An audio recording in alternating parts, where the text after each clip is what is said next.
Okay. And I'll do this. Mhm.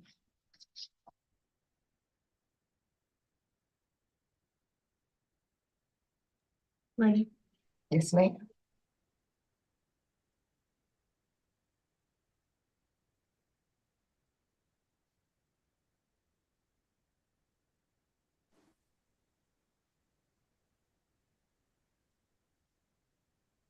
Good morning. Good morning, Your Honor. How are you today? Good, and you? I'm doing well, thanks. It's nice to see the sun outside today. Yes, a sunny day, even though it's cold. Indeed.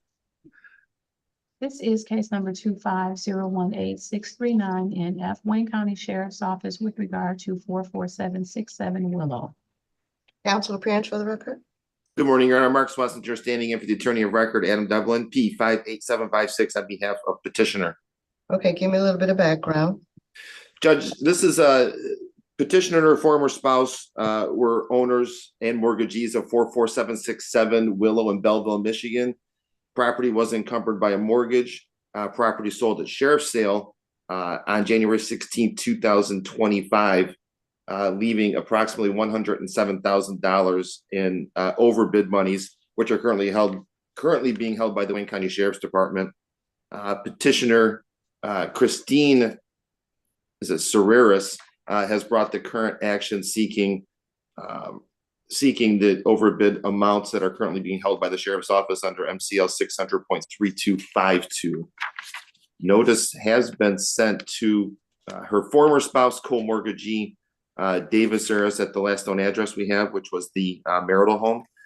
He has not appeared today and said we are requesting release of the overbid funds to petitioner. Did they hold this property? You need to turn your something's on. Don't you hear that, Kim? I'm hearing a reverb. Wait, give me a sec. I'm gonna close that down. I was hearing myself. Okay, in terms of the ownership of the property, were they joint and severally liable? Judge, they were co-mortgagees. Whether they were co-owners, I don't have that information in front of me.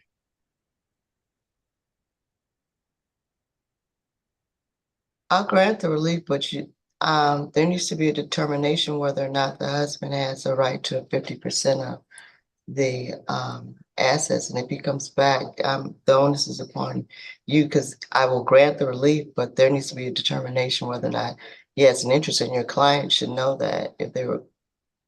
Fair enough, Judge. What I will do is this. I said I'm covering for the attorney of record. If they were if they own it as tenants the entireties, I will have him verify that. To the extent that they are, we will submit a request for 1/2 of those funds that are being held. If she was the sole owner, then we will request the full $107,000. Sound fair? Okay, that's fine. So I'll look for the order to follow. Thank you so much, Judge. Have a great day. Thank you. You as well. Thank you.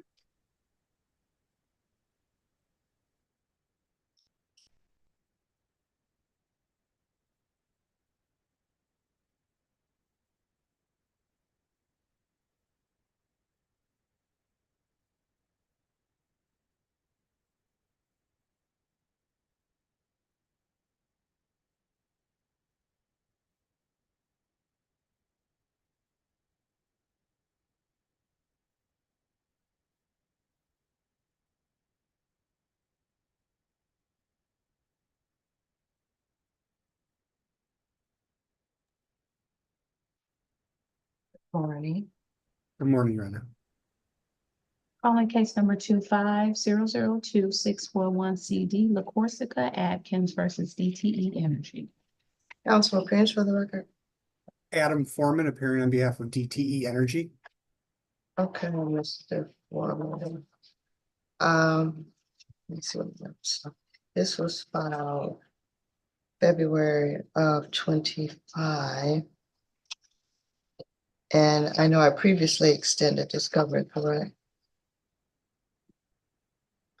Your Honor, I just substituted in on this case in the fall. I think it was late November. And the first thing we did was reach out to plaintiff's counsel to seek an extension. We filed this unopposed motion in early to mid-December. This was the first date we could get a hearing. So at the time, we had requested to go from track 2 to track 3 so I could get up to speed in the case. But given where we're at now, I spoke with plaintiff's counsel this morning, and we both thought it would be appropriate to see if we could bump that even a bit more so we could. Oh, no. Right now, what I'll do though, is right now it says Casey Valley is in June, correct? Yes. For Your Honor. track 3. Yes, ma'am. I'll give you, and because I was on my notes, I said no further adjournments. I'll give you discovery through Casey Valley. Okay, thank you, Your Honor. And there'll be no further adjournment, so you can put that in the order. So all the other dates will follow suit after the case evaluation in June, which means settlement conference 42 days after that, and that summary disposition motions must be filed by the first settlement conference.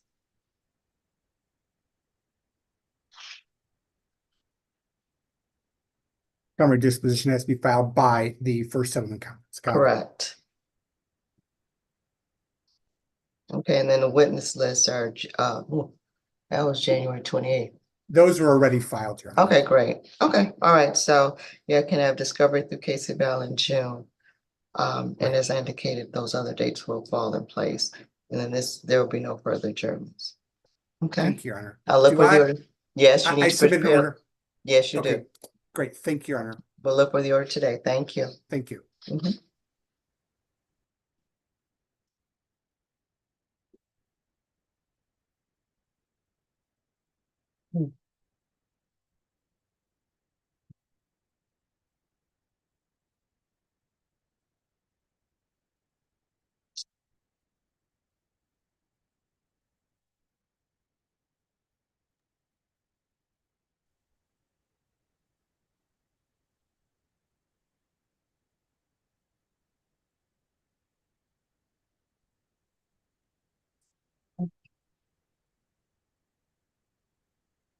Calling case number 2501142 NI, Polita Austin versus Member Select Insurance Company et al.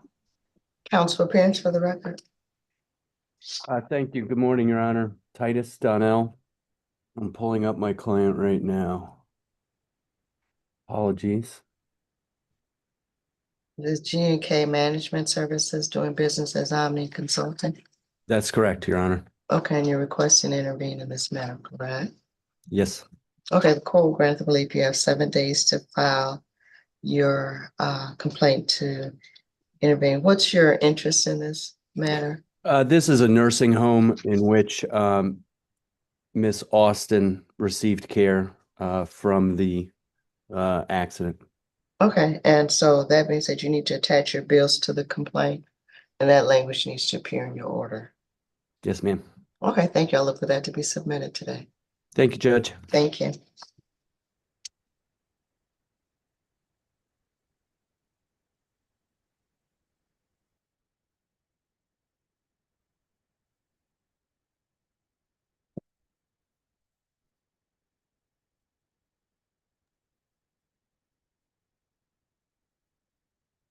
Mr. Brucker?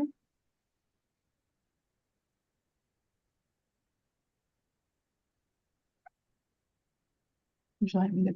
Mr. Burke, are you with us or? Yes, We'll have to, okay, can you hear me? There we go. thank you. This is case number 240000335 CK DFCU Financial versus Kwame Finn. Counsel appearance for the record. Good morning, Your Honor. Wilbur and Brucker III, P35977 on behalf of DFCU Financial. Okay, we're reopening this. Did the defendant answer? No, I did not receive an answer or any kind of communication from him. Okay, so your goal is to, We received a judgment, was claim and delivery. We collected on him for a while. Then he filed bankruptcy, Chapter 13. I had to file an order, administrative order closing our case while the bankruptcy is going on. Then his bankruptcy got dismissed, and you'll see there's a notice there that it not only dismisses the bankruptcy, but lifts the stay again so that we can reopen this case. So we're just trying to reopen the case to proceed on with, collection procedures. Okay, because we don't reopen our cases, I will lift the stay, because once you get a judgment, the case is closed. So if you had a judgment, we'll lift the stay to allow you to, but we're not gonna reopen the case. Our case is closed after the judgment is issued. I don't know if you're following, it does look like you're following me. Well, okay.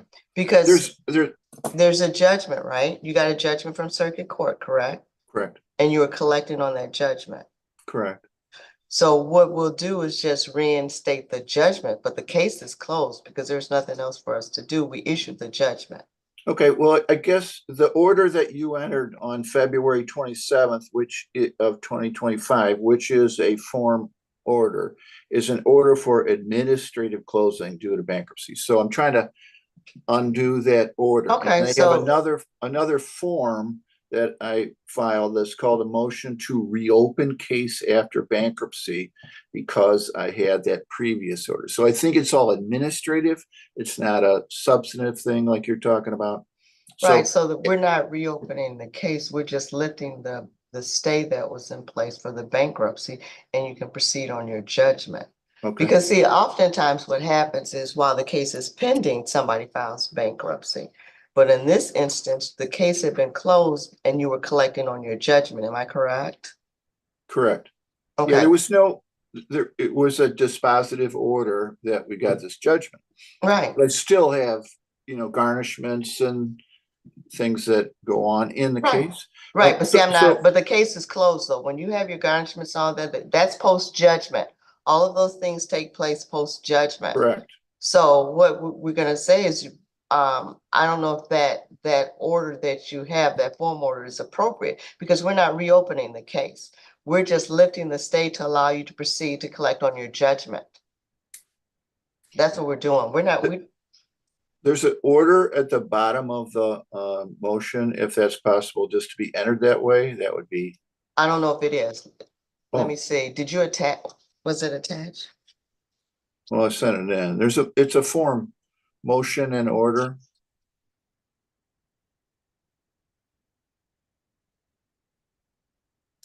Yeah, I'm not doing that. Because I'm not reopen, I hope you understand me. We're not reopening the case. We will lift the stay because the case has been closed because of the fact we entered a judgment, did we not? Did I? Yes. Okay, Yeah. so there's no reason for me to reopen the case. What we will do is we'll lift the stay. The Is stay's that been, Go ahead. okay, the stay's been lifted by the bankruptcy court, there's not a stay from the. Well, then you can Circuit proceed court. on your judgment then. I'm not reopening the case. You can proceed on your judgment. So if I, Go ahead. okay. She well, wasn't listening. Go Okay, ahead. you did sign an order for administrative closing due to bankruptcy on February 27th. And I want to, Hold on, let me look, give me a second.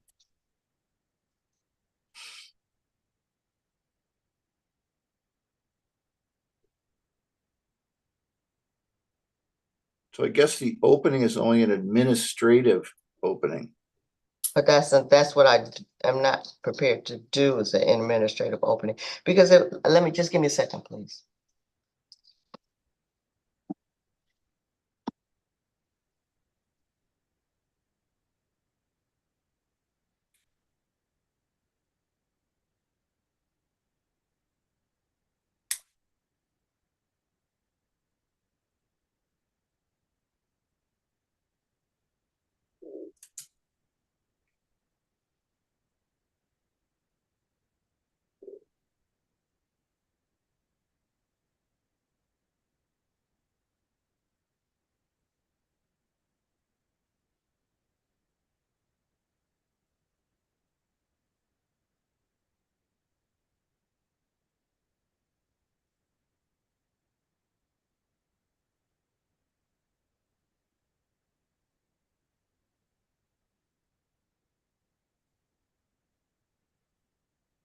Right, because I entered a default judgment on June the 7th of 2024.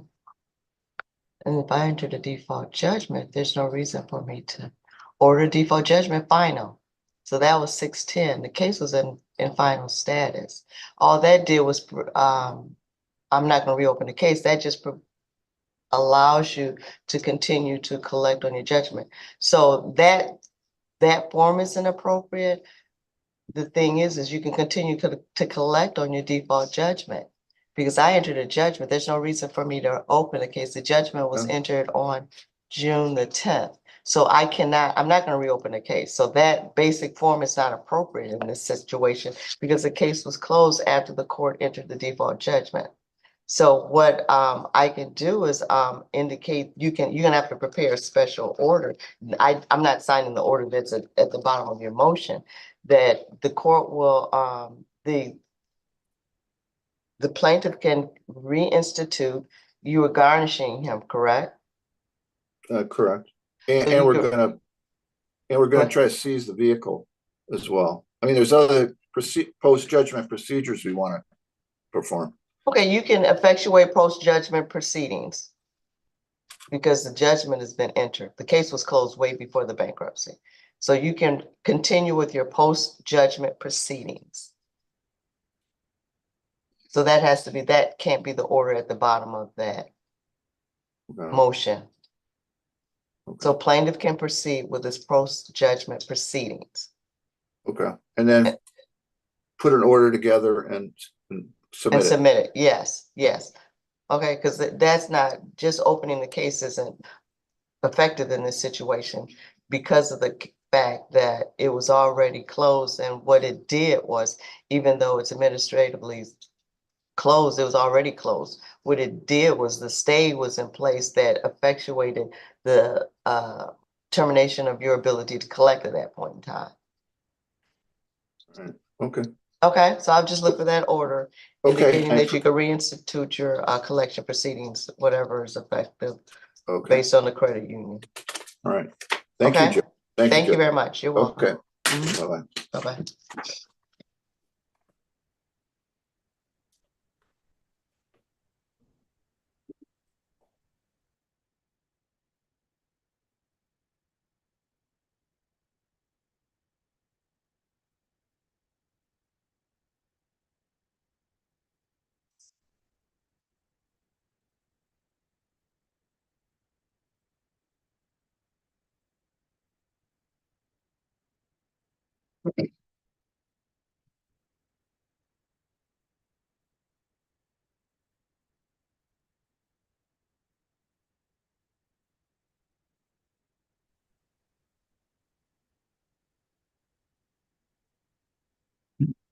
Good morning. Good morning. I'm Jan Rickel on Okay, behalf. hold on one second. She has to call. Okay. This is case number 25000330 CH Hunters Grove Association versus Joy Johnson Shorter et al. Council appearance. And I'm John Rickel on behalf of Hunters Grove Association. Okay, can you give me a little bit of background, please? You didn't hear? You didn't hear me, Mr. Rickle? I'm sorry. I asked for a little bit of background on the. Oh, I'm sorry. Yes, this case is a post-judgment motion to enter the order confirming the sheriff's report of sale and foreclosure sale of the real property concerning the defendants Shorter and Hicks. And this is Unit 120 in Hunters Grove Condominium Association. Default judgment of foreclosure was entered May 7th of 2025. The property was sold on November 25th, 2025 at public auction to the highest bidder, Macomb Funding, SS LLC, by Wayne County Deputy Sheriff Terry Sloan for $21,947.93. We are a junior lien position. So we are asking the court enter an order confirming the sheriff's report of sale and judicial foreclosure of 3865 Hunters Way Court, Canton, Michigan, 48188. And we have provided a copy of our notice of hearing and provided a confirming order for report of sale to the court. Okay, based on the representation placed on the record, the court is satisfied, and court will enter the order confirming the report for the sheriff's sale. And Mr. Rickle, you need to file that separately by e-filing, and the court will sign the same. I know Thank it's you very much, attached. Your Honor. We'll get it to you in the next hour or two. Okay, thank you very much. Thank you, Your Honor. Have a good day. You too.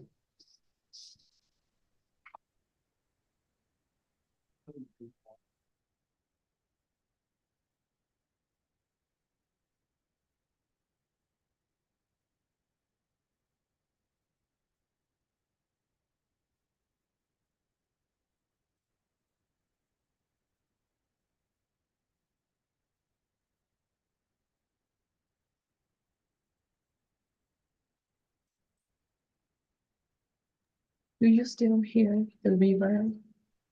Not really. Let me try again, because I don't know what that was. Maybe it's, That's probably, let's see. Case number 250121991CK, USA Underwriters versus Bernard Gardner Jr. et al. counsel, yeah. Counsel appearance of the record. Morning, Your Honor. Alana Silver for Plaintiff USA Underwriters. Okay, so we have 3 motions for default judgment. These are relative to providers. Yes, Your Honor. I was before you just a few weeks on this matter for our motion for entry of default against defendant Bernard Gardner, which was granted. This is our ones for the 3 providers, Accurate Care, TransCare, and Warriors. Okay. Thanks for refreshing my memory, because I wasn't sure if there was an outstanding portion of the claim. So will this be the end of it? Yes, it should be, Your Honor. We also have named other defendants that you can see in the caption here, but a lot of those defendants had provider suits, and those cases have been dismissed. So we have entries of order dismissing Michigan Pain Management, Lab Specialists of Michigan. We actually have one for Warriors too, and Spine MD of Michigan, all in district courts. So today what I'm asking for is granting our motion for entry of default against Accurate Care, TransCare, and Warriors. And then in the order, this would be the final order dismissing the case that that provider, well, number one, that the entries are entered, and then also that the providers, any and all providers cannot claim benefits through the policy. Okay, Which all is right. similar actually to the order that we entered a few weeks ago. Okay, so just for the record, can we indicate when the complaint was served on these parties, the default was served as well as a notice of default judgment? Yes, I will start here where we have a proof of service that we filed January 23rd. The renotice of hearing for the default judgment was served for TransCare via certified mail. This was all served on, I'm just looking, 1/26 that I have. And then the actual complaint itself, let me pull up my dates for that I did not have up here. If Your Honor would just give me 1 minute and I can give you the dates of the complaint.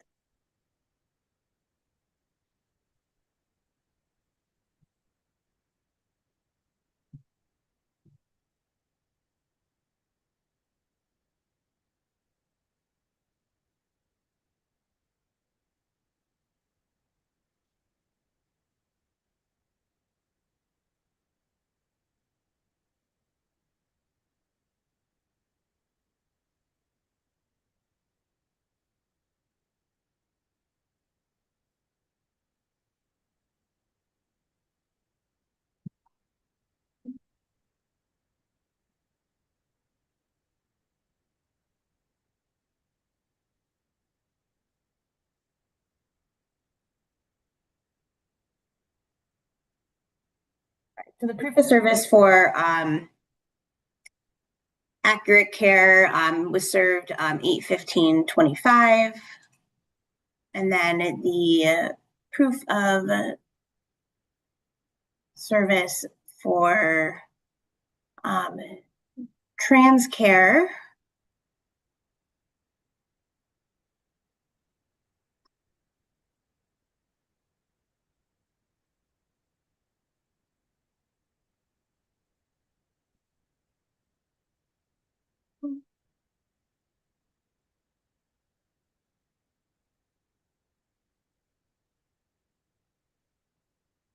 Was 8/16/25, Mhm. and then the Warriors 8/15/25. Okay, great. Okay, so, did you have anything else you needed to add? That's all, Your Honor. Just similar to the last order that we entered. Okay, based on the representations placed on the record, the court is satisfied and the court will grant the default judgments as it relates to Warrior Pharmacy, Transcare, and Accurate Care. And as counsel indicated, there were previous orders entered, but basically the court, I think what we did was we deemed the contract void ab initio, correct? Sorry, one more time, Your Honor. We deemed the contract void ab initio. That's correct. Yes, that's in the Right. previous order. And that USA has no obligation to pay any of the claims that arose out of this incident, and that the policy is rescinded. Yes. Okay, so the court will look for those three orders to be presented. Okay. So you want them? Do you want three separate orders? Yes, Okay. Let me make sure because that because there's three. Yeah, there are three motions. So yes. Okay, so one for Accurate Care, one for Transcare, one for Warriors, and those orders can state that the motion for default, entry of default has been granted, and that any and all providers cannot claim benefits under the policy because it was rescinded ab initio. I don't know if we can say any and all. We have to relate to these providers. Okay, so for name these three Names providers. providers, yeah. Your Honor, am I able to name the providers that were listed in so we have a few providers, Michigan Pain Management, Lab Specialists in Michigan, Warriors, Spine MD. They all had separate provider suits, and dismissal orders have been entered in those district court cases. Can the order in this case name those providers? No, not because they're not in front of me, but you Okay. have them, I can't remember what we did in the primary plaintiff's suit. The That would order, have been, it yeah, would have that been one. more. Go ahead, That I'm was sorry. more comprehensive. That one, I have it up right here. That one, this was signed. This one says the motion for entry was, the motion for default was entered, it was granted. Any and all claims made against the policy are not compensable, including Yeah. claims from any and all providers. Yeah, for so, these, yeah, so for but I can't do it for each of I these. I can't put that global statement understand. in the order for each of these. So I think you've got yourself covered there, but I I understand. think, so I'll look for the order to reference each of these individual providers. Okay, thank you. And then in the first global, we'll call it global order that we did, we said USA has no duty to defend or indemnify defendants. Mhm. And I requested the same in these motions, so I can put that in these motions as well. Relative to each of the Relative to those respective, providers. yes, Okay, yes. perfect. Okay, and then ensure that this indicates it's a final order, Okay, okay? And that closes the case. okay, all right, Okay. thank you. Well, thank you. Look All for right, the have a good day. orders. You too. All right, bye-bye.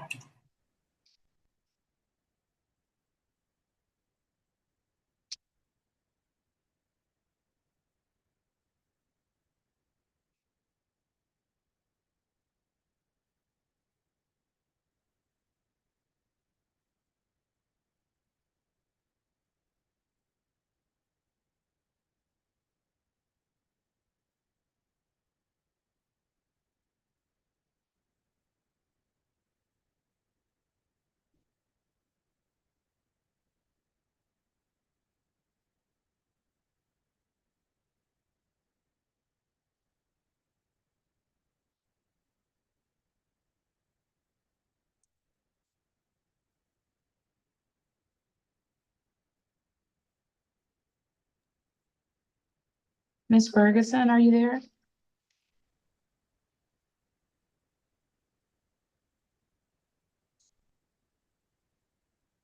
Ms. Ferguson? I'm gonna pass it. Yes. Pass.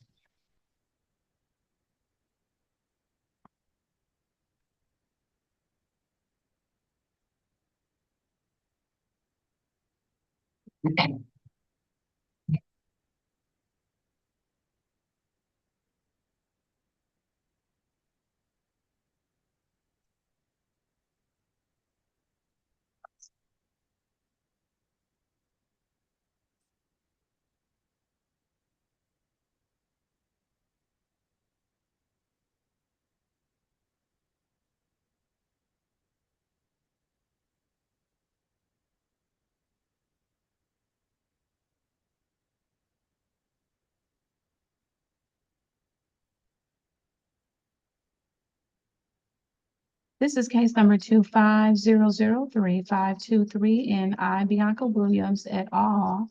Nope, wrong case.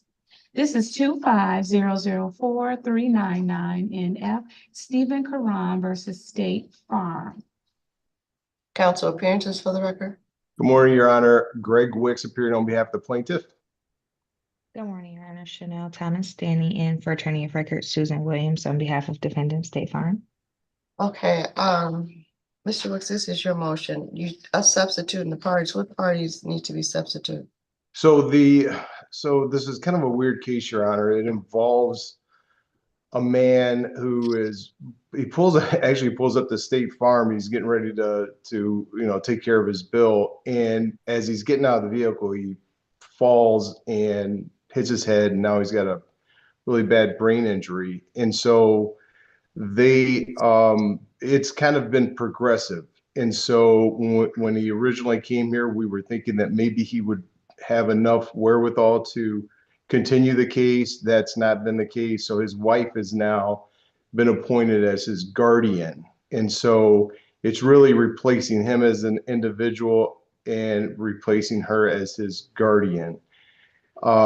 Counsel, me and the defense counsel, she's well aware of this issue. She actually asked for his deposition at one point. I told her what was going on. She took the deposition of the wife, who is now the guardian. And we've had some issues with trying to get authorization signed, getting medical records and stuff like that. So hopefully that's taken care of. There was a little bit of a issue in the probate court just to get her, just to get the guardianship. We had to get a probate attorney involved.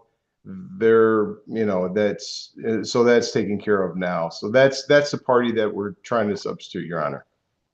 Okay, and I was looking at this because NFs are no fault cases. Is this the NI? Or is it no fault? Is it both or what?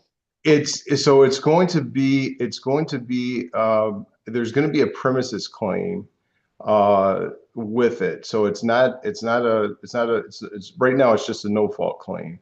And So you're looking to amend the complaint? Maybe, but it's very weird, Your Honor. So the family, it now lives in the UP. And so some of the treatment is in the UP and some of it is in Wisconsin. The plan was that they were going to move closer. They are from this area, so they were going to move back here because mostly due to medical treatment, because there's hardly any medical treatment up there. Right. So they're in the process of moving back this way. And so one of the things that we thought about doing was a premises claim, which I believe would be actually filed in the UP is where it would be filed. So I wouldn't do a motion to amend here. That's crazy. But I thought you said they're moving back. They're moving back, but the fall actually took place there. So I've still got to research that and see if I'm going to have. I have played with. I shouldn't say played with, but I have been able to maneuver the jurisdictional venue analysis so that I can file them both in the same place. If I can, that's what I want to do. But we're not at that point yet.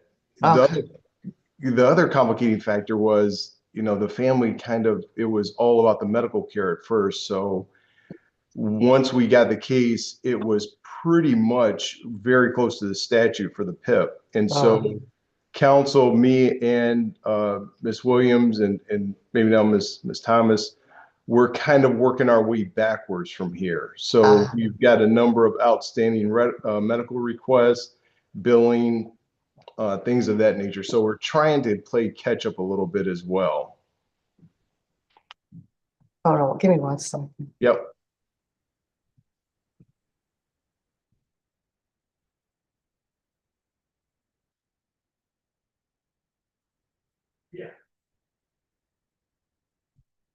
And Ms. Thomas, are you going to be working on this one?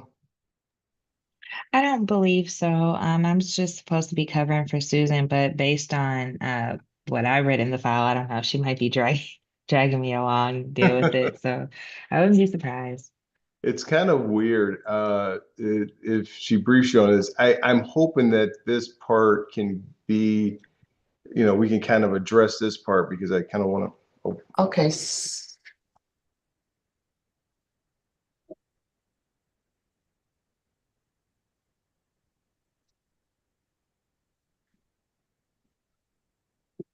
If you all want to start by taking the chairs, you can take the chairs. Okay.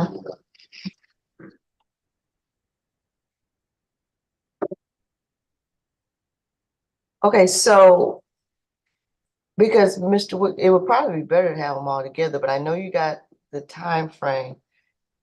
So because I was thinking, I said, no fault case, why do I have to turn this for a no fault case? But now I understand. I understand, Mr. Wicks. I understand. So because you might eventually want to consolidate this with that up there.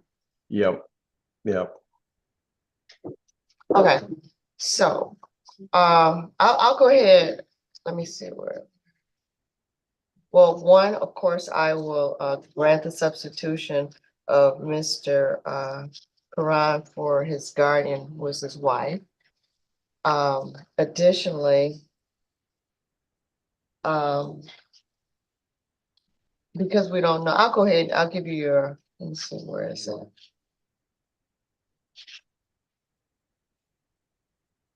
I'll give you a track 3 for now, and Mr. Wicks will see, where you end up, whether or not you're gonna consolidate this up there.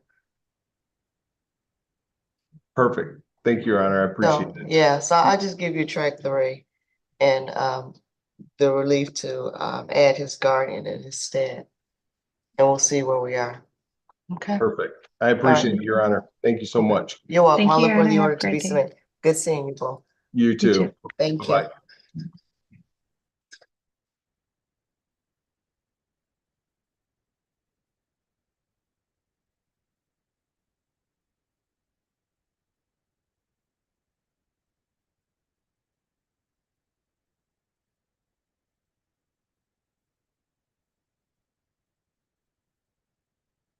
Okay.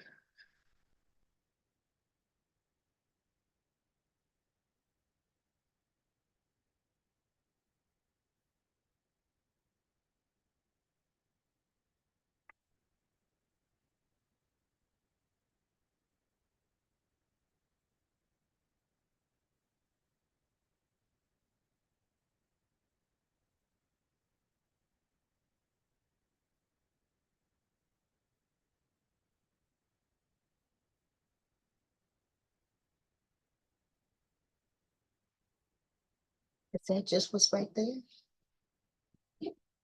That's not that much. Okay. Morning, council. Good morning, Your Honor. Calling case number 25014-909 N.I. Kenyatta Stafford versus Leon Love et al. Council appearances for the record. Your Honor, Angela Smith on behalf of defendant farmers. Stephanie Fall on behalf of defendant Love. Good morning. I'm almost on behalf of most intervening plaintiff. Okay, thank you. Ms. Smith, Ms. Ball, there's no objection to adding CMC, is there? No, Your Honor. Okay. No objection from us, Your Honor. All right, so the court will grant a relief. Ms. Mozam, you have 7 days to file your complaint and attach your bills to that, and that language needs to appear in your order. Your Honor, thank you. Okay, we'll look for the order to be submitted today. Have a great weekend. Thank Thank you you, all. Your Honor. Mhm. Thank you. Okay, Ms. Fall, I'm gonna put you back in the waiting room until we call Durbin. No problem. Thank you.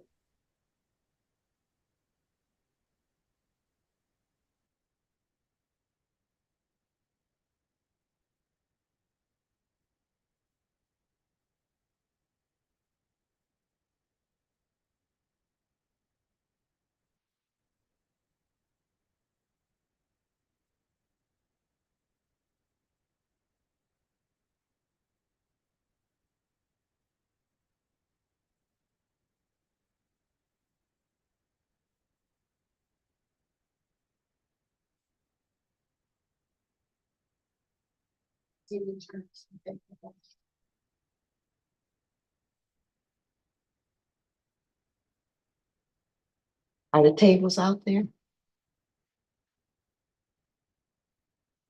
They could probably bring them up and leave them in the, is there room in the hall? They could. Chairs seem to walk away if they get left in the hall, so I don't want them to hear. 1, 2, 3, 4, 5, Six. 6. There's 2, 1. Two over here. Okay.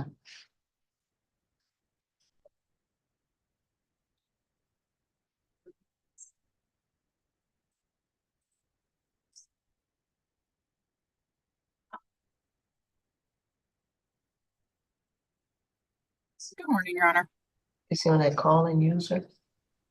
Calling case number 250119111 AA.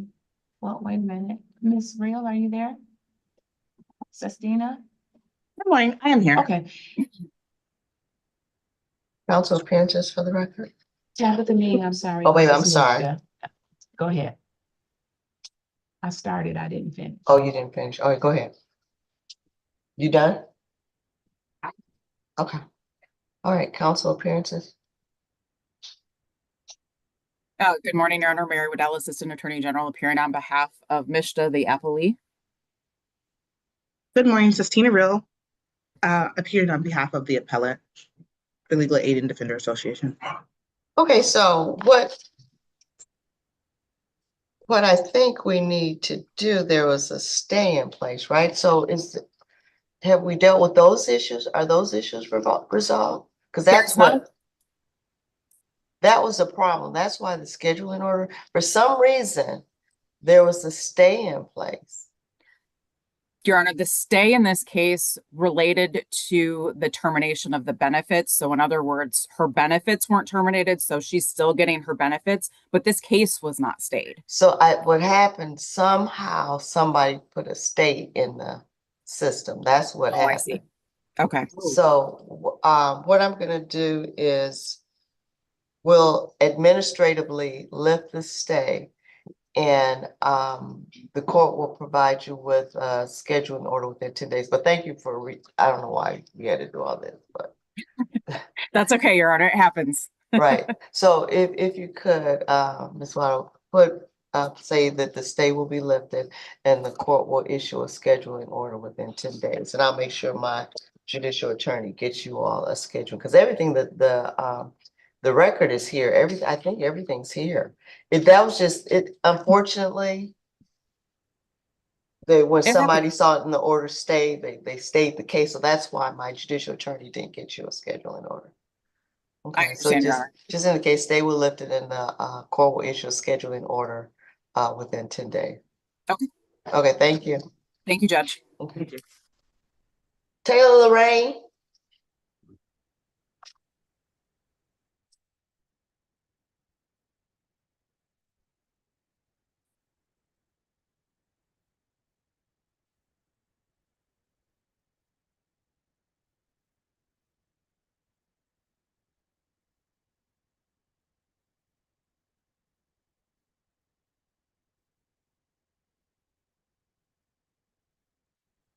The state was put in this case by mistake, so issue them a scheduling order. Everything should be in. Okay.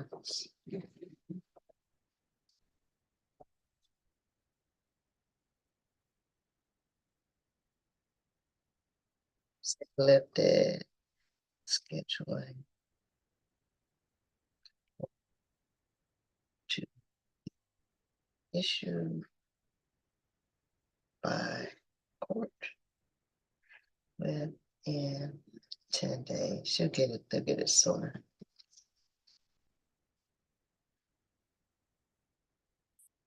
Okay, all right, Ms. Cliff. Calling case number 2301455 and I Devin Durbin versus Cure et al. Council Pearsons for the record. Good morning, Your Honor. Mark Gozer for the plaintiff. Stephanie Fall on behalf of defendant Cure. Okay, so you all haven't been able to resolve this. Okay, what about the release, Mr. Bojan? Yeah, so I've spoken with my client's an 18-year-old, spoken with his mom. He's just kind of is dragging his feet. He's not in a disagreement with the release. I just unfortunately have had difficulty getting him to sign it and return it to us. So I'm hoping to get it within the next week or two. I know that Ms. Fall was nice enough to already adjourn this 2 weeks. So I'd like to have it very soon. Hopefully, if we can get 2 more weeks. Otherwise, if the court's willing to allow me to execute the release on his behalf, we would be willing to do that as well.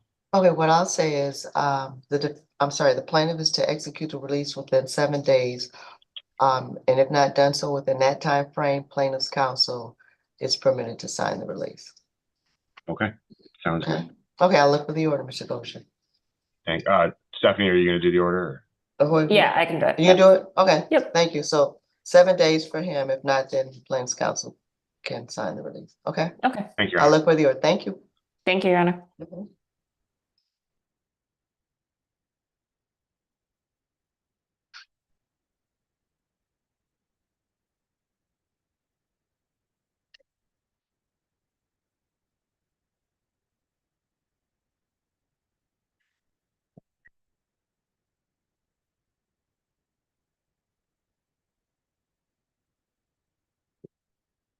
Morning, Judge. Good morning. Good morning, Your Honor. Good morning.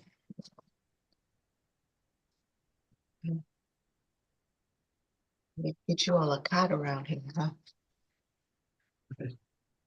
Calling case number 2400418 Stephen Ambrose et al. Versus Dr. Shaw et al. Counsel appearances for the record. Thank you, Your Honor. Paul Dillon appearing on behalf of the plaintiffs, Steve and Catherine Ambrose. A. Williamson on behalf of defendants Dr. Shaw and Associates in Gastroenterology, PC. Okay, we had a little bit of discussion about this when we were last together, but Mr. Turner, I'll let you go ahead and. Thank you, Judge. It's the defense's motion to compel records from the Mayo Clinic where Mr. Ambrose has purportedly been diagnosed with a metastatic cancer to a lung nodule that he had removed in October of 2025. This was first brought to anyone's attention in November during a status conference when Mr. Dillon represented that this had happened during that proceeding. I asked for any and all records related to that surgery, biopsy, pathology, treatment, etc. Given this is an out-of-state entity, Mr. Ambrose has superior access to those records than the defense does, given they're outside of this court's jurisdiction for a subpoena. And so I've made multiple requests to Mr. Dillon to provide all of that material. As of this morning, actually about midnight last night, is when I received the most recent correspondence, I'll call it. But I've received 3 pieces of information. One is the surgery report from the biopsy itself, the pathology report, and then a letter from one of Mr. Ambrose's doctors in Minnesota. I haven't received any treatment records. I haven't received any progress notes, what the outlook is for this. And it's extremely frustrating for me because all of these materials are dated October of 2025, including the letter that I received around midnight last night. I don't know why I didn't receive it before now, but it essentially says his pancreatic cancer has returned, it metastasized, and it's a letter for Mr. Ambrose to send to the VA because he's entitled to VA benefits as a veteran, where he essentially confirmed early in this case he developed pancreatic cancer because of chemicals he was exposed to while he served 40 years ago. Now, I don't know if he's undergoing treatment. I don't know if the recurrence is tied to his original pancreatic cancer. I don't know what benefits he's entitled to. I don't know if I'm entitled to an offset. And Judge, again, this is par for the course for this case. I'm getting this information at the 11th hour, and it's only trickling in at best. And so we're looking to compel all of that material. On top of that, motions in limine are due in less than a week to this court for trial on the 23rd. Even if that pancreatic cancer has recurred, the defense has an oncology expert who's going to come in and testify that regardless of when Mr. Ambrose's pancreatic cancer was diagnosed and a curative resection was done, meaning even if you assume exactly what plaintiffs are saying, it was caught as early as possible and he underwent the surgery that plaintiffs are saying he should have undergone, Mr. Ambrose still had an 80% chance of a metastatic recurrence just because that's how pancreatic cancer functions. So there isn't but-for causation to any of this, even given the little information that I have. So I'm frustrated by all of this. I don't necessarily know what the recourse is given we're at the 11th hour. But Judge, I need it at a minimum in order compelling all of this information. But more importantly, I either need leeway from the court to challenge all of this before the 23rd, or it can't come in as a claim. Well, okay, when are the motions liminees are due, when, was it the 20th? What day did I give you? So we're having them heard on the 10th, is it? It was, the it was gonna 12th. be, it And was so gonna be that the would 12th. be The due 12th? on The the 4th or the set- 5th to make sure that the court gets the hard copies that they need. Okay, 12. Today is the 30th. Oof.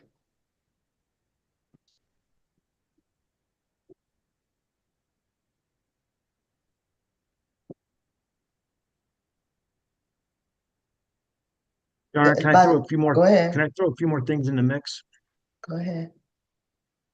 Your Honor, so as you know, we were concerned about the date for the Daubert being on the 12th. What I've learned since we last spoke with the court is that Dr. Wien is in Europe until like the day before.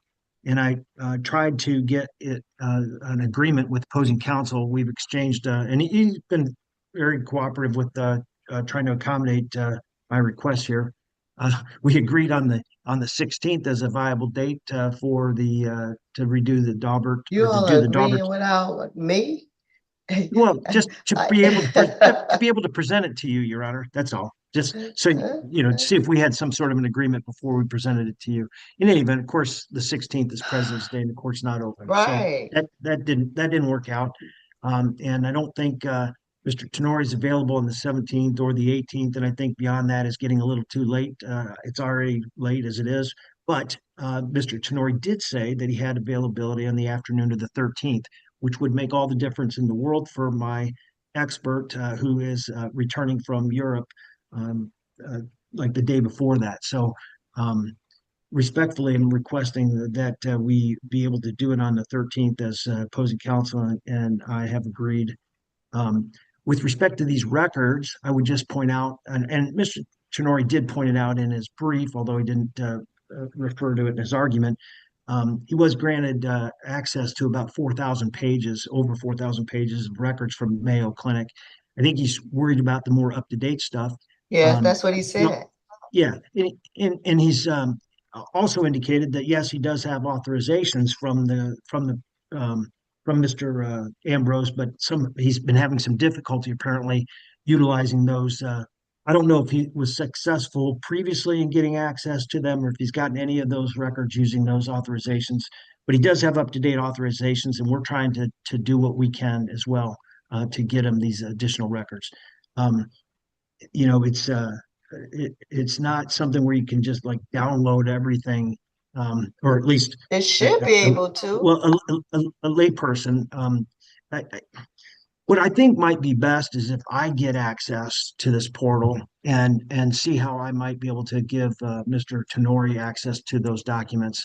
But we have, I've been trying to get exactly what he's referred to. He asked for the pathology report associated with that surgery, and we got that. And he asked for further treatment records, and we got this this overview from Dr. Carr of the oncologic history of Mr. Ambrose since going to Mayo, which I think kind of But summarizes. let me just say something. If it's not produced by, it's not going to be able to be admitted.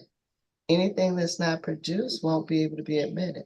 So we're only anything, one, I'll say today's the 30th, that those records must be presented really by Wednesday the 4th. And if they're not presented, anything not presented by then will not be able to be utilized during trial. Understood. Okay. So updated Mayo records. So, it's just how we're gonna have to rely on. So whatever we have by then, that's the only thing that we can utilize. So So- updated Mayo records, records by by February 4th. My And- problem with that, Judge, and I appreciate the leeway and the quick turnaround that you're affording the defense, but they've given me really two pieces of information that isolated basically give plaintiff a carte blanche to say, look, it's back. When we don't know that, we don't know what treatment it is, and we don't know if Okay, it's but related let to me the just say pancreatic this. cancer. That's for the records. You can raise whatever motions in limine you want to. I'm just trying to put a stopgap on this so we know what we have. So I appreciate that. anything of the Mayo records must be presented by the 4th, and anything not presented by the 4th will not be used at trial. That's it. And so that will, Mr. Turner, will put you in a position to file whatever motions in limine you need to. So this trial is going, and I'm here on the 13th, and my mind will have been fried from motions in the morning, but I'll deal with it as long as you guys. So Much I'm gonna appreciated. say 1 o'clock Great. in person on the 13th. I appreciate February. I appreciate that leeway, Your Honor. Are we still having all of the motions in limine heard on the 12th? Yeah. Yep. Because we got, and like I said, 1 o'clock on the 13th. I'm gonna have to get somebody. My staff has lunch, and they, I can't keep my staff here, but I'll be here, and then you all will be here. Oh, Mr. Eisenhower said he'll be here too. Thank you, Mr. Eisenhower. We appreciate it, Judge. They Your said Honor, thank we you, have no- Mr. Eisenhower.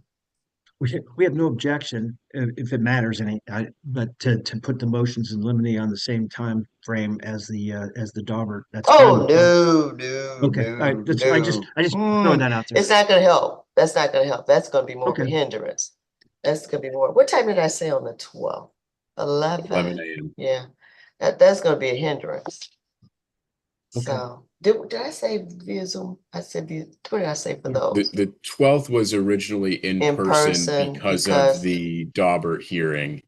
I am We can do amenable those. either way. We can do those via Zoom. Yeah, so you all won't have to come down 2 days in a row. But I'll be here. If you want to do it in person, I'll be here, Zoom's fine with us. Mr. Tennery. I'll defer to the court. I prefer in person on things nowadays, but if Mr. I'm Dillon here. feels strongly Like or I the said, court, I'll doesn't be matter to me. here. It would help to not have to go down. I'll be honest. On that day. Wait, let Ms. Clifford ask me a question. That's for the motions. Yeah. So what did you say, Mr. Dillon? I said it would be helpful to not have to go back and forth downtown on the 12th and the 13th. So I would appreciate if we could do the 12th by Zoom. As long as I have all my paperwork, and Right. I need to have, I'm an old school girl, I need to have my paper. Because Right. I don't like clicking through all those exhibits. It's very irritating. So I don't know, people, and this is just a soapbox thing, you know, it helps to have paper for those type of things. And I understand that council, you know, if you want to print yours, fine, but the court, when I have a plethora of documents, it's maddening to try to sift through it, and I can tab stuff and so, but please make sure that I have my hard copies of my motion. So we're gonna do the motions in limine on the 12th via Zoom, Ms. Clifton. And then we're doing the Daubert hearing in person at 1 o'clock. So we'll be here. But I'll need a break to get some lunch or something in between, hopefully half an hour between my motion call. Okay, so as I indicated, updated mail records by May the 4th, whatever's not presented by that point in time will not be utilized at trial. Okay, and Mr. Chori, I'll look for that order. And then you can also put in the order that the Daubert hearing is moved to Friday the 13th at 1 o'clock in person. And you can indicate that the motions in limine are via Zoom. Will do. Thank you, Judge. I'll submit that order this afternoon for you. Okay, thank you both. We'll see you next Thank week you. in 2 Thank you, Your weeks. Honor. Thank you, Mr. Take care. Tenori. Good day. February, Mayo Clinic by February. February 4th.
Calling case number 2501375 NF, Effectress LLC versus Progressive Marathon et al.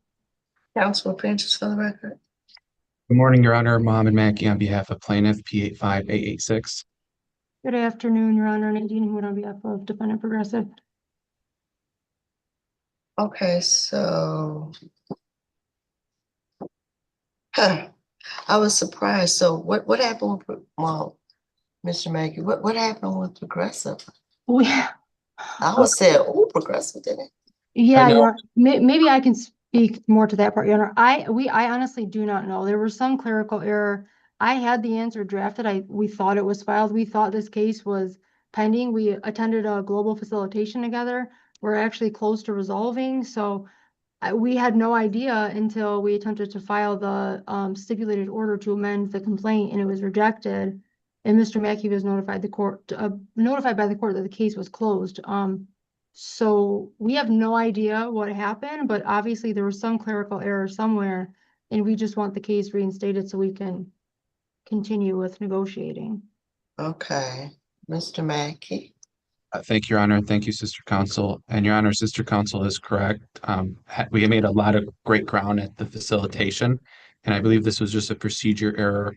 And if we can just plead for a reinstatement to save from a SIP to withdraw the default, that would be deeply appreciated. And we're very close to even having this matter resolved, Your Honor.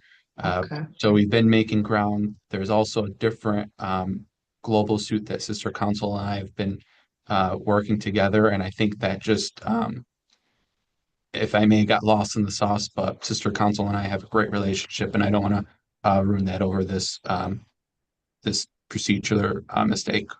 Okay, so what we'll do, Mr. Mackey, do you need to file a supplemental complaint or no? Yes, Your Honor, there's a few more claims that were sent, and if the court permits, I can file a supplemental complaint today.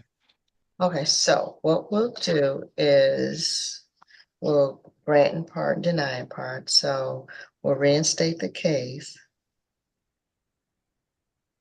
Let me see, why did it go down? Can you see why this went down? This case, it was dismissed administratively. I don't know why. Non-service, ooh.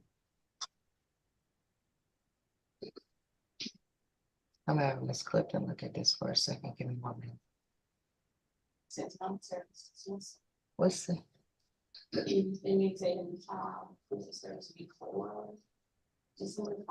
Do you see the proof of service at all? Okay, so yeah, the proof of service was filed late, so that's why. That's why it was closed. So we'll reinstate the case. Supplemental complaint to be filed within 7 days.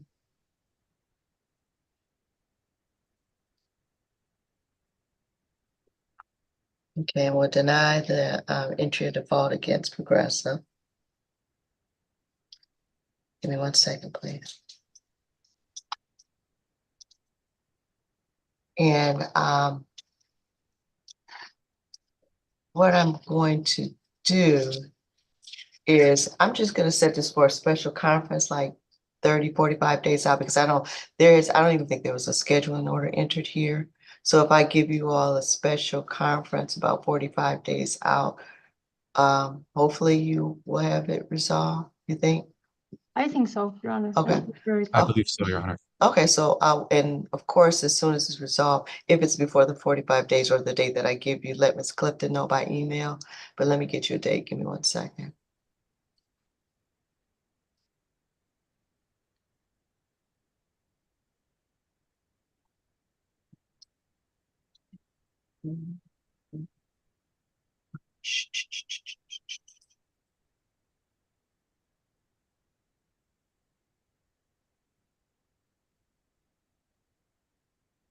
Let's say special conference, March 12th at 10:15 via Zoom. And that needs to be in the order as well. What time? I'm sorry, what? 10:15 via Zoom on March the 11th. March the 11th, Wednesday, March 11th. Special conference. 3/11 at 10:15 via Zoom.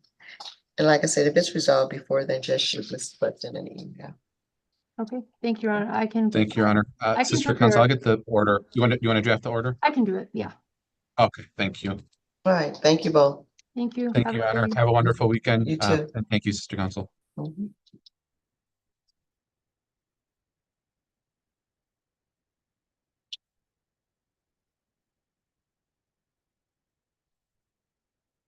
Give me 1 second.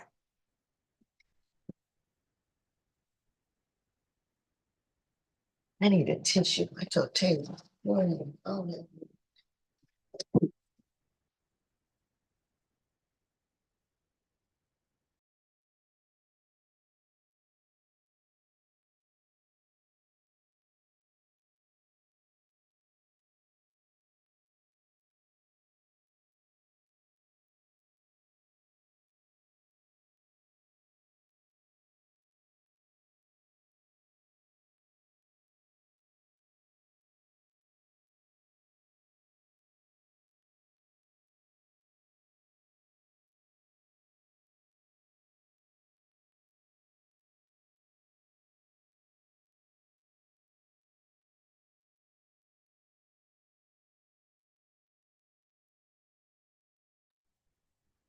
Okay. Okay, Ms. Ferguson, you're here now. Okay. I'm here. Okay, thank you. Thank We you. called it. Had you stepped away? No. I was here. I was trying to get the camera to work, Oh, and it doesn't look like it's working now either. Can you it see was me? just on, no, I can't. Video. That's strange. It was just on. I saw you and then it went away.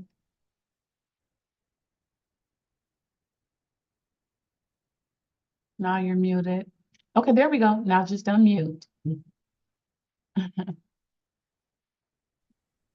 Okay, Ms. Clifton. Wait, you got unmuted, Ms. Ferguson.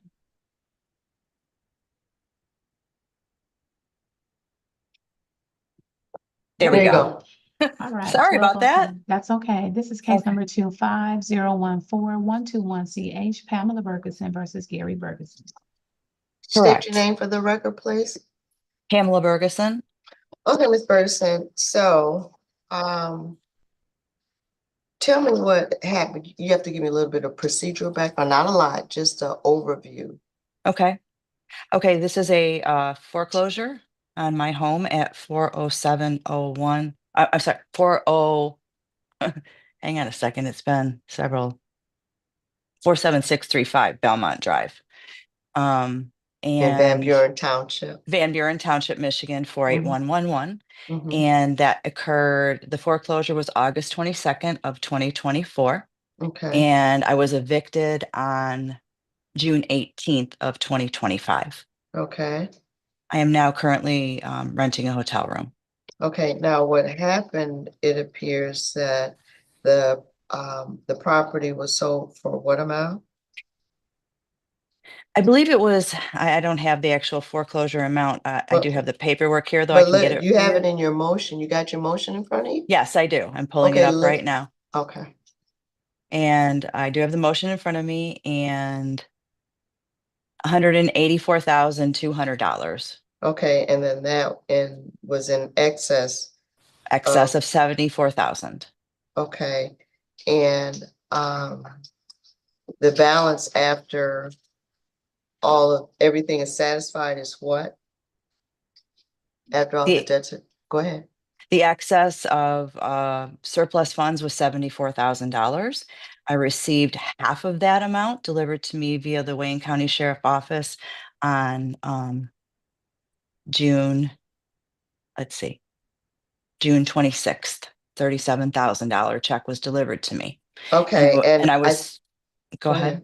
And I the was reason I told, think what happened was that because you own the property jointly no, with your it's not husband. jointly owned. No. It wasn't, did you, No. you didn't attach that, I don't have that. You need to show me the deed where it was solely in your name. Do you have your deed? I don't have the deed that they foreclosed on me. No, before, when you own the property, there had to be recorded when you Right, got the property. So that correct. I need that to see that you're saying that the property Okay. was solely in your name, and I need Correct. to have verification. I can't, so what you need That's to, at the Wayne County Register of Deeds office. I was evicted. I now own nothing. okay, All of but my property was put into a dumpster and I own nothing right now. okay, but I need to have that information. I For need the to have Wayne that. County. No, ma'am. This is your motion. I need to have that information in front of me to prove that you were the sole owner of that property in order for me to release the additional funds. So I don't, So I need to get a copy of the deed and get it to you and yes. get this rescheduled No, again. we'll give you another date. We're gonna give you another date. Oh my goodness. Yeah, I can't do anything, ma'am. I need that. So do you want me to put this out? Let me see, today is the 30th. 1, 2, 3. We can put it out. We're probably No, gonna be. No, I have to this put needs it. to be as soon as possible because the issue has now become urgent. Okay, but what I'm saying is I'm trying to give you time to get the documentation. I can That put it can be out. requested online very quickly, ma'am. I Okay, can get so I'll that to put you it by out. tomorrow. Yeah, I Are can get you it by tomorrow. sure? Because I'll put it out to the 6th then. Yeah, I can get it. Not tomorrow, Monday. Yeah, I'm gonna go on the Wayne County Okay. Register of Deeds website and request a copy of it. Okay. And I don't know what their protocol is as far as electronic delivery versus mailing. I don't know. You're gonna do it electronically, right? So I'm if gonna I try could, to. Yes. okay. Yes. Well, I don't want you to have to come back and we don't have it. So that's why I put it out 2 weeks. I'll put it out a week, but if we don't have it, man, then we're gonna have to I come should be back able and. to get it.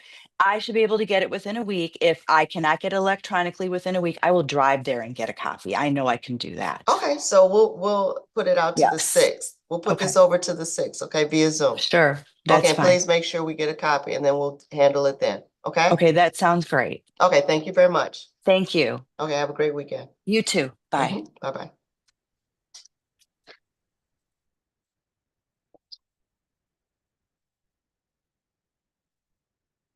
6.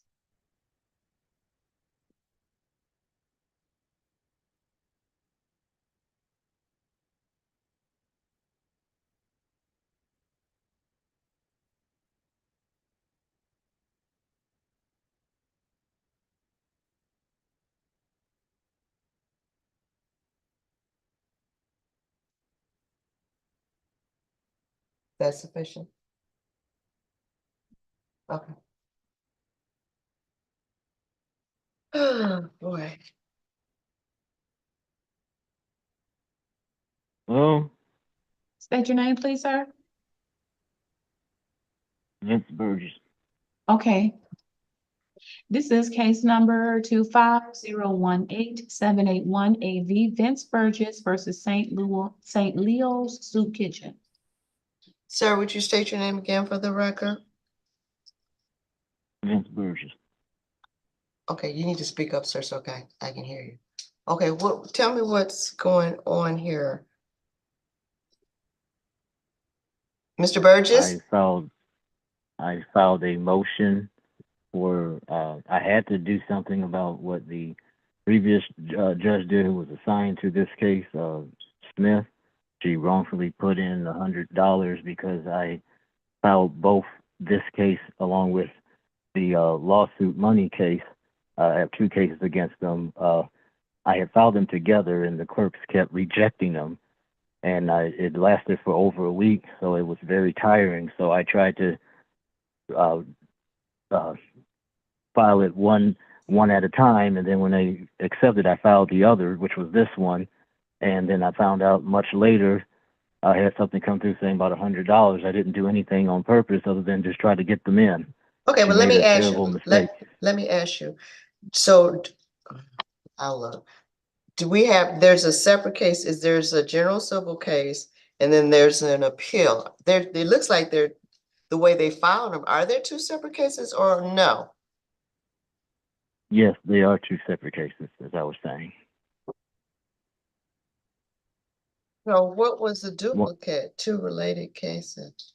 This is the one one we're on now is the appeal, along with to appeal the Michigan Department of Civil Rights. Okay, so And you're they appealing denied. that. I'm Yeah, sorry. that's the appeal. Okay, so But we it's have the 25. Michigan. Look, we have 25, 018 781 AV. That's the appeal, correct? Correct, sir? The appeal that we're on now, the one that you just called, is the appeal of the civil rights. Okay, so Then we've got there's that. another one which Okay, hold on. yeah. Give me 1 second. So we've got that.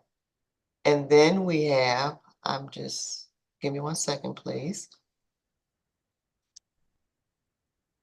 And then we have 25-018 693 CZ. Okay, what's the basis of this one? Mr. Burgess? You're asking me for the basis of this complaint? Yes, wait, no, it's you. The other one was an appeal from, it was an appeal from the administrative hearing, correct? And this one is, you filed this against whom? St. Leo's a defendant in Michigan Department of Civil Rights. I'm appealing their Okay, so denial of civil rights. okay, so Yeah. you confused me. So these are separate.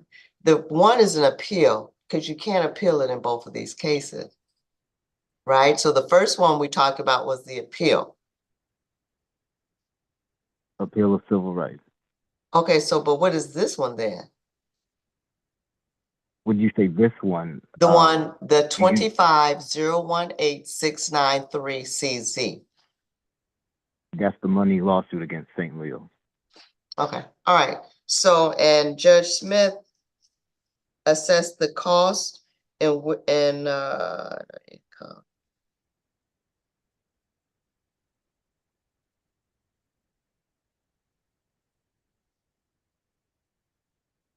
she filed the, which one is the assessments in? Is it in the appeal, appeal from the? She must have, I don't assume anything, but it looks like she had one case. I don't know if you had the other. She wrongfully said that I did not put down that I had a prior filing. I didn't. I just filed them one day apart as to what I explained earlier. I tried to file them together. The clerks kept rejecting them. And it takes a lot of time for me to refile all these documents, especially with everything being stolen from me and my disability, etc., that I explained in the motion. It was very tiring. So when I filed and got one through, I filed the other one as soon as that happened. There's really no case filing to put on there, and if it was, I did not know. I didn't mean to do it that way. She just noticed that I had two active cases and just decided that I did something wrong, and that needs to be vacated. This is just a terrible mistake. Okay, based on the representations placed on the record, the court has set aside the assessment of cost. So, but you need to provide me with an order, Mr. Burgess, indicating that. That's Can it be typewritten, or does that have to be with the form? if you got a form, you can pull up the order form and indicate that the assessment of the $100 cost is vacated. That's all I'm doing. I'm not dealing with anything else. Right. I understand that. I just said that because with everything, I know you have no idea what has happened, but I am struggling so bad just to get stuff done. That's why I said if it's typed, it shouldn't be a problem. If it was a form, your clerks will see that. But okay, Yeah, so I will just get that done. And thank just you. say, just go online, get an order form and indicate that, the motion to vacate assessment of cost in the amount of $100 is granted. Okay? Yes, ma'am. And I'll look for think I that to got be, that. Hopefully. Yeah. Oh, yes, ma'am. and I'll get look for that to done. be submitted to the court. Thank you very much, sir. Okay. Thank you. All right. Mhm.